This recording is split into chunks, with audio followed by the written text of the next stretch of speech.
কখনো জান্নাতের গ্যারান্টি, কখনো ইমানি দায়িত্বের দোহাই। ভোটের মাঠে ধর্মকে হাতিয়ার বানানোর পর এবার জামায়াত নেতা ব্যারিস্টার শাহরিয়ার কবির নামলেন সরাসরি টাকার খেলায়। ঢাকা ১৫ আসনে প্রচারণার সময় প্রকাশ্যে এক পান বিক্রেতার হাতে ১,০০০ টাকা গুঁজে দিয়ে এখন চরম বিতর্কের মুখে সৎ লোকের শাসন চাওয়া দলের এই নেতা। ভিডিওতে দেখা যায় নির্বাচনী প্রচারণার সময় শাহরিয়ার কবির এক পান বিক্রেতার সাথে কথা বলছেন এবং শেষে প্রকাশ্যে তার হাতে ১,০০০ টাকার নোট ধরিয়ে দিচ্ছেন।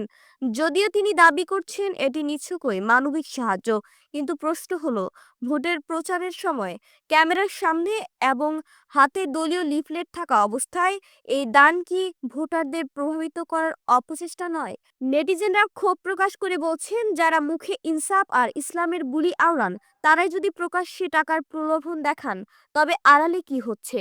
আগে জান্নাত নিশ্চিতের ফতোয়া দিয়ে বিতর্কিত হওয়া এই নেতার কাছ থেকে এমন আচরণ কি প্রমাণ করে না যে সততার স্লোগান কেবলই মুখোশ? মানবিকতার দোহাই দিয়ে নির্বাচনী আচরণবিধি লঙ্ঘন আর টাকার বিনিময়ে জনসমর্থন আদায়ের এই চেষ্টা কি সৎ লোকের পরিচয়? সাধারণ মানুষের মনে এখন একটাই প্রশ্ন, এরা কি আসলেই সৎ নাকি সুবিধাবাদী?